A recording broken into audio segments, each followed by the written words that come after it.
Cosa è successo? Pomidottone, manici di scopa. Pronti a indossare maschera e boccaglio.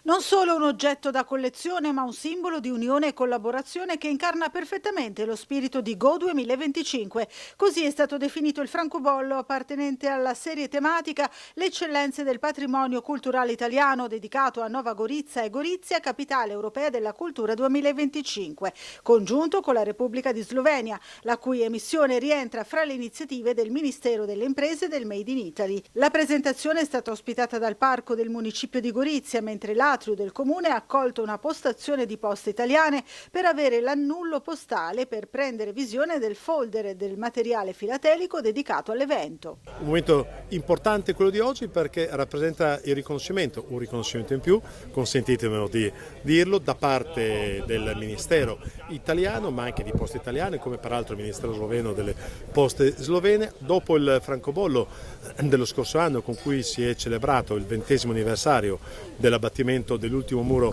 d'Europa. Oggi abbiamo presentato il francobollo, stesso francobollo identico che sarà in circolazione in Italia e in Slovenia, che ricorda e che celebra appunto la capitale europea della cultura. Un momento davvero straordinario, ovviamente si usa molto di meno rispetto a anni fa il francobollo, come la cartolina, come la lettera, è estremamente importante però perché girerà comunque in tutto il mondo, non soltanto tra i collezionisti, ma continuerà perciò a essere utilizzato. Un momento storico, perciò Gorizia e Nova Gorizia anche nella filateria sono entrate nella storia.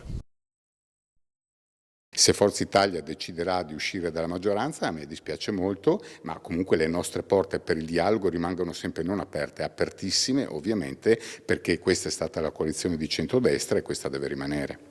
Nonostante i toni concilianti da parte del sindaco Luca Fasan, la frattura tra Forza Italia e la nuova giunta di Monfalcone sul caso Volante è tutt'altro che ricomposta, tanto che nella prima seduta del Consiglio Comunale di lunedì prossimo gli azzurri potrebbero uscire dalla maggioranza e andare all'opposizione. Nessuna conferma dal partito, che però a livello locale ribadisce la linea del segretario regionale e sottosegretario Sandra Savino. A Monfalcone oggi Forza Italia non si sente rappresentata in giunta, ha fatto un nome ben chiaro, la segreteria regionale, cioè quello di Francesco Volante. A parlare Ciro Del Pizzo, già presidente del Consiglio Comunale, uscito l'anno scorso dalla lista Cisint per approdare a Forza Italia, che lo ha delegato agli enti locali. Per quanto riguarda il futuro è una situazione un po' in itinere, no? Perché è stata fatta una riunione della segreteria locale, però comunque ci si aspettano delle indicazioni da parte di Sandra Savino. Il sindaco rimane convinto della sua scelta, tanto che ieri ha prontamente respinto le dimissioni richieste dall'assessore Marta Calligaris, che alla fine ha deciso di restare nell'esecutivo. Io chiaramente nella formazione della giunta non ho inteso occupare delle sedie o dei posti, ma ho inteso mettere i profili migliori per quanto riguarda la conduzione della città. Un profilo di altissimo livello come quello della dottoressa Marta Calligaris, è un profilo che gioca a favore della città e di tutto il sistema socioassistenziale. Per cui chiaramente questa era ciò che serviva alla città, ciò che serviva alla mia giunta, e su questo è stata fatta la scelta. Io sono disponibile a fare di nuovo alcune restrizioni. Non è da escludere il ritorno delle zone rosse a Trieste. Certamente è più che probabile che venga presa in considerazione una nuova ordinanza sindacale anti-alcol e degrado. Il perché è da ricercare nei nuovi episodi di violenza che hanno caratterizzato un'ampia area della città. Dalla rissa fra giovani nella notte fra sabato e domenica in via dell'Orologio, 2 feriti cittadini italiani, a quella scoppiata in piazza Perugino alle prime ore della domenica di Pasqua, costata un viaggio all'ospedale a Quattro Romeni. Per entrambi gli episodi, nei quali il protagonista è l'abuso di alcol, indaga la questura.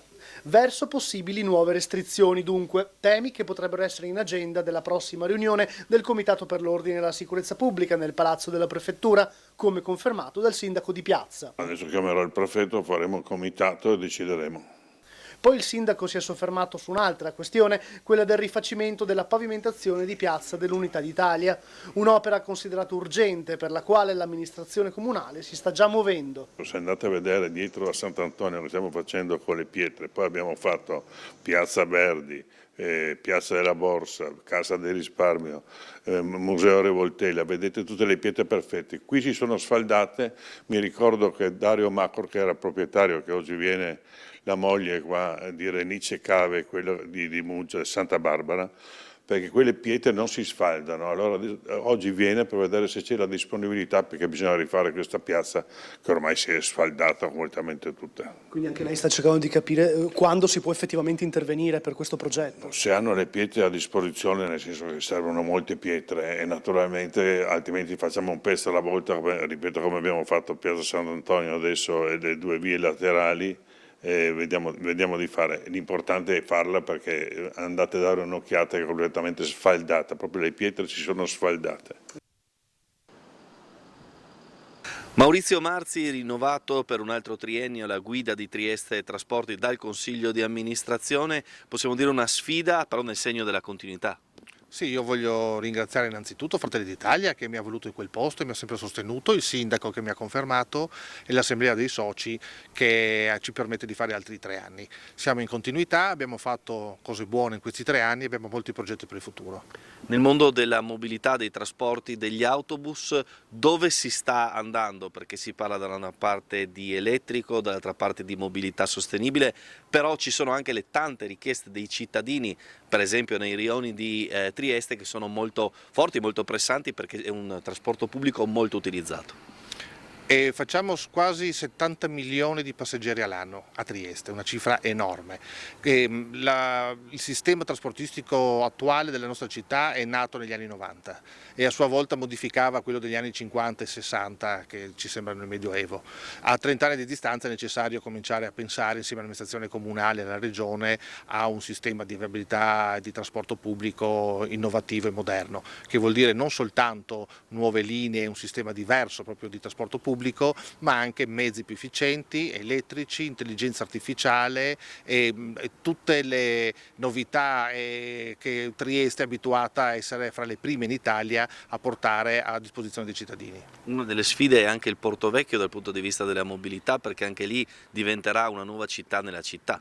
Assolutamente sì, abbiamo già incominciato con la prima linea storica, ve la ricorderete l'anno scorso, l'altra estate, di una linea che entra in città, che entra in Porto Vecchio, anche la linea marittima che per la prima volta finalmente una barca non di merci che entra in Porto Vecchio, un pezzo di città che deve essere collegato alla città attraverso il trasporto pubblico, una grande sfida che siamo pronti ad affrontare.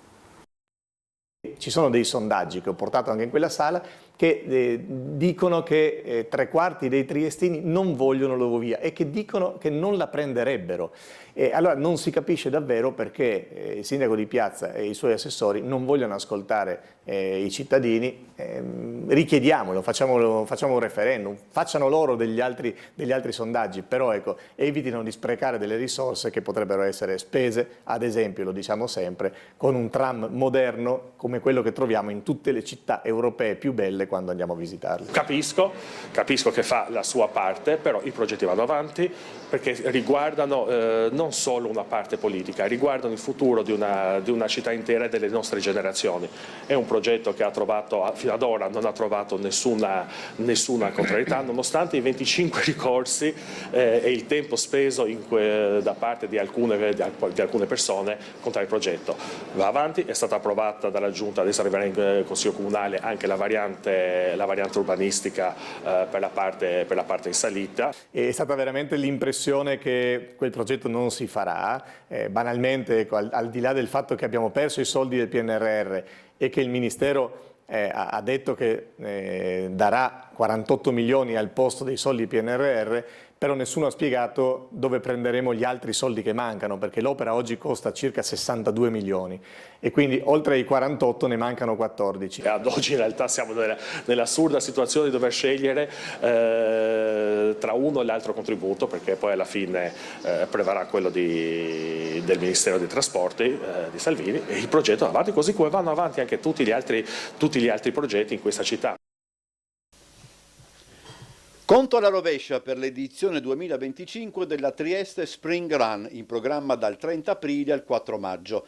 Organizzata dall'APD Miramar con la collaborazione di Trieste Atletica APS, la coorganizzazione del Comune e il sostegno della Regione, la Trieste Spring Run, 10.000 iscritti lo scorso anno complessivi, ancora una volta si propone come una kermesse sportiva in grado di coinvolgere l'intero territorio. Io ricordo sempre il bello di vedere anche nella parte competitiva, dove in teoria ci sono gli agonisti che quando arrivano da fuori territorio, da fuori città, da fuori regione e passano il cavalcavia di Sistiana e arrivano in costiera, la prima cosa che fanno è fermarsi e fare una foto del nostro bellissimo golf. Ha una vetrina meravigliosa città di Trieste, una coorganizzazione con il comune di Trieste che è lieto di abbracciare questo evento sportivo, che non solo è un evento competitivo ma un evento aperto anche alle famiglie, ai bambini, con un'attenzione sempre alla solidarietà e alla beneficenza. Fra gli sponsor generali Despa, Racegas APS Amiga, la Fondazione CR Trieste, Charity Partner il Burlo Garofalo, presente durante l'intera manifestazione con attività informative e raccolta di fondi per sostenere progetti dedicati ai bambini. Anche quest'anno poi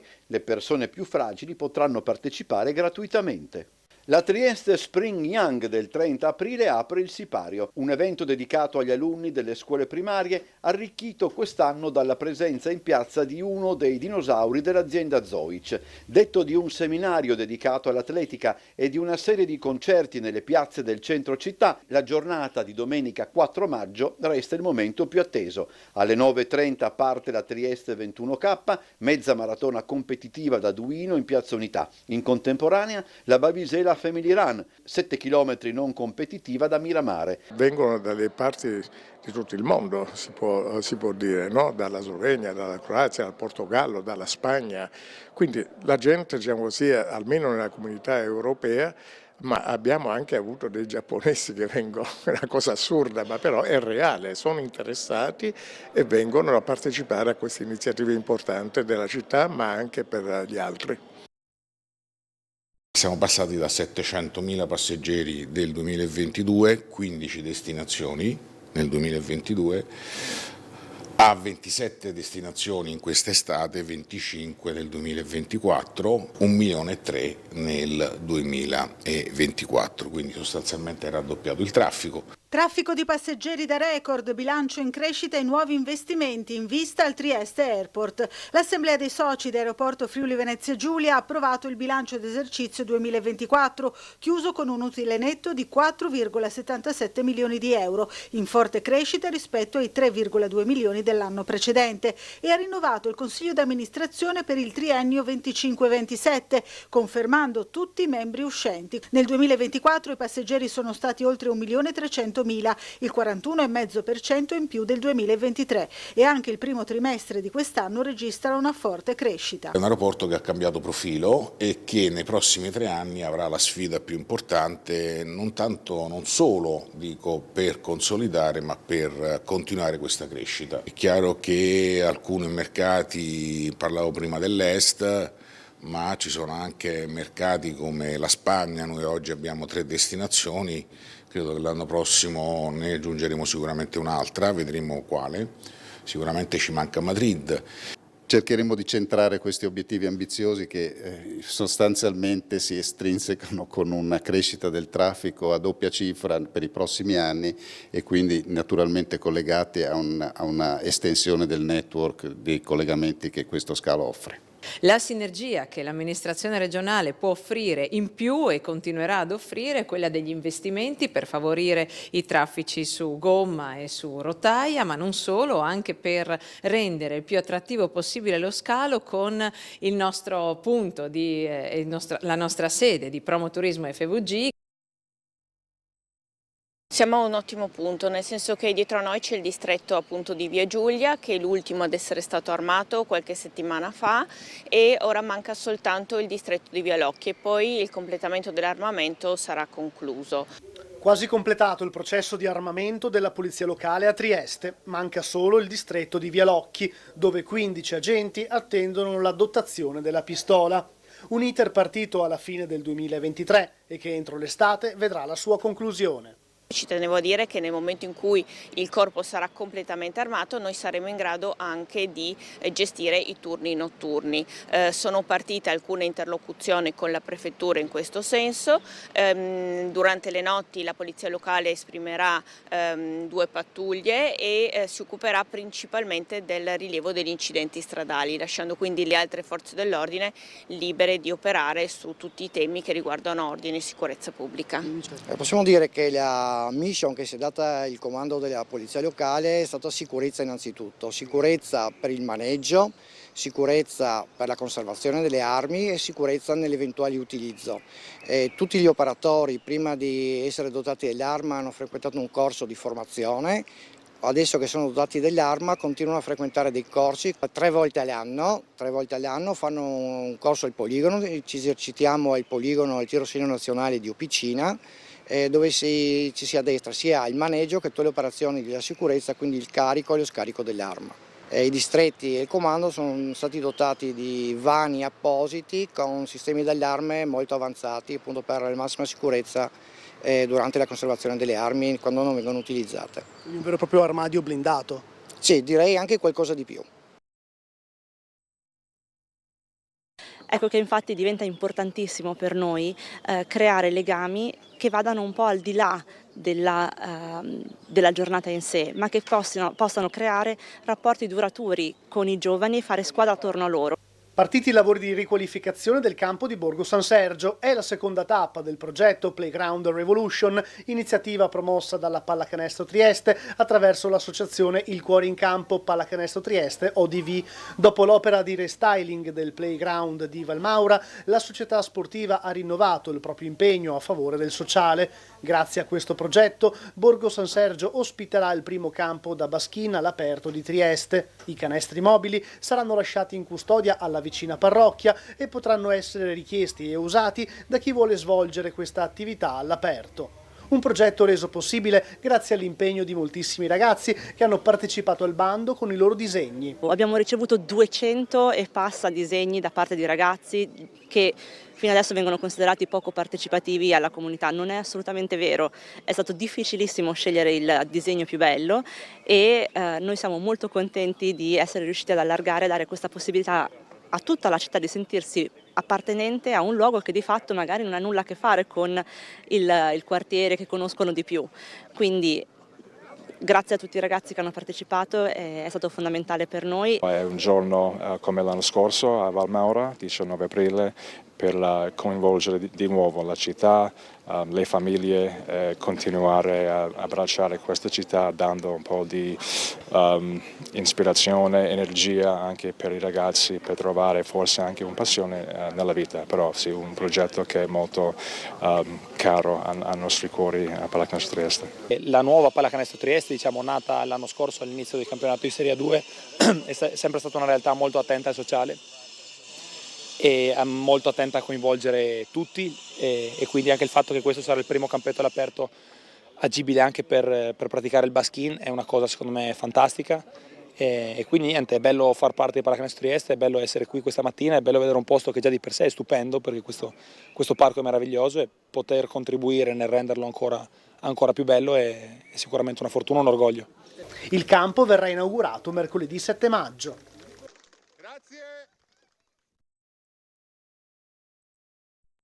Questo è stato un evento storico importantissimo per la città di Trieste che purtroppo fino al 2004 è rimasto nell'ombra volutamente. 30 aprile 1945, un'altra di quelle date che Trieste ha ritrovato forse troppo tardi, come non senza emozione ha ricordato il presidente dell'Associazione Grigio Verde Diego Guerin.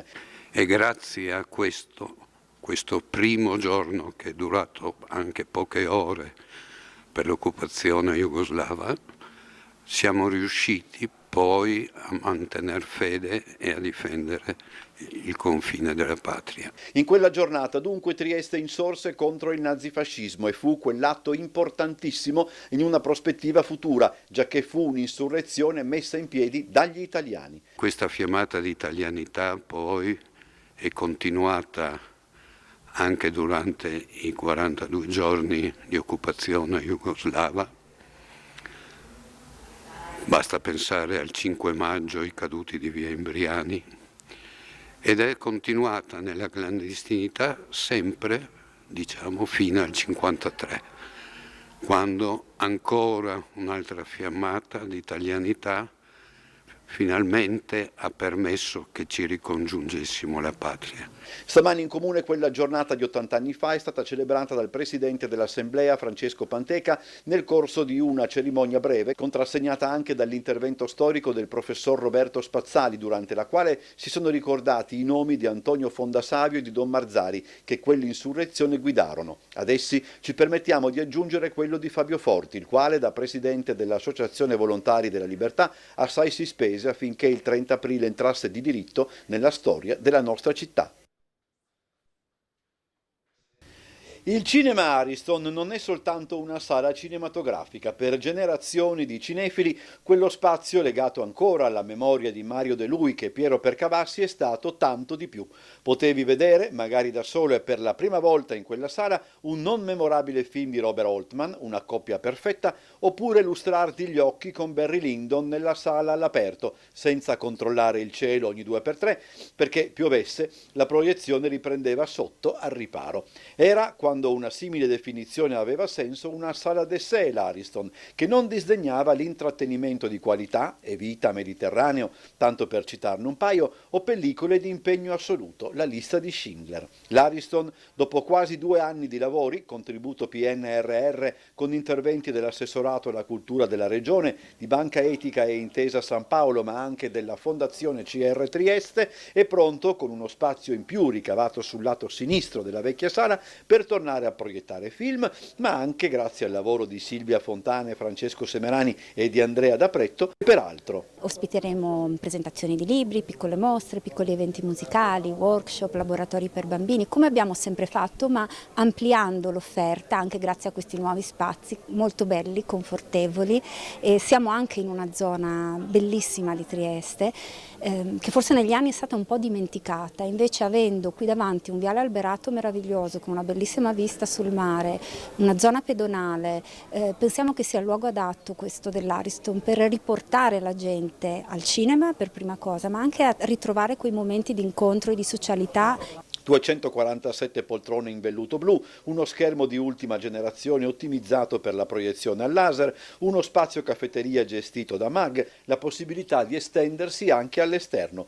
Tutto aspetta solo i collaudi necessari, poi verosimilmente a giugno si riparte. Conserva quel fascino antico dei luoghi dove per generazioni si è visto delle storie, dove si sono vissute delle storie, e la cultura è così, è una personale, soggettiva rielaborazione di esperienze vissute. Qua se ne sono vissute tante, se ne vivranno ancora, questo è molto bello, e in più è una dimostrazione di come con i luoghi della cultura si può anche fare una riqualificazione urbanistica, la città migliora grazie alla cultura.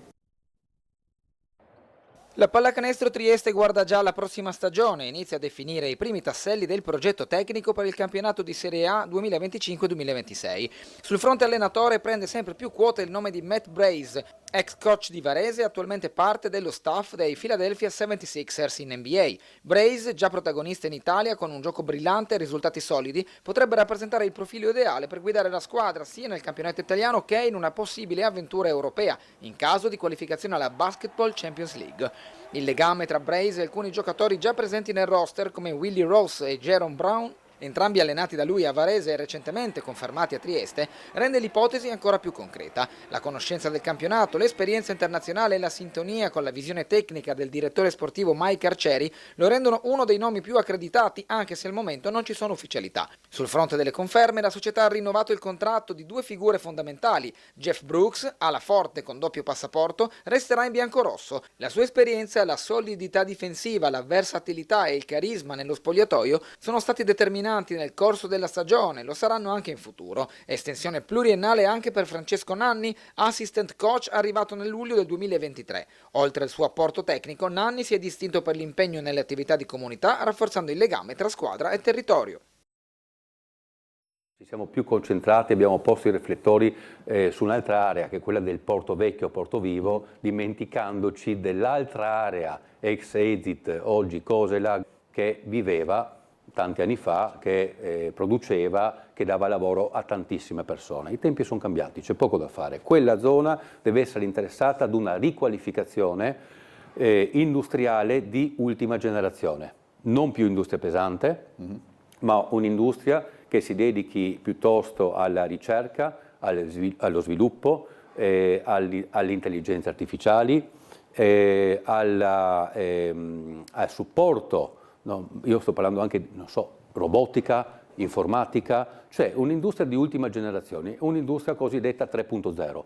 Ecco, allora sì che si potrebbe riconvertire quell'area, però se si pensa di voler ancora proseguire su un'area come Trieste, alla produzione, e poi intervenire con l'assistenzialismo, cioè con le politiche passive del lavoro, non quelle attive, ma quelle passive che consistono nell'erogazione delle casse integrazione guadagni, contratti di solidarietà, eccetera, eccetera, io non sono d'accordo su questo. Perché? Perché andiamo a creare industria e poi dobbiamo intervenire con gli ammortizzatori sociali. Questo non va bene. Allora cerchiamo un attimo di fare un piano di riconversione. Io ancora questo non l'ho visto.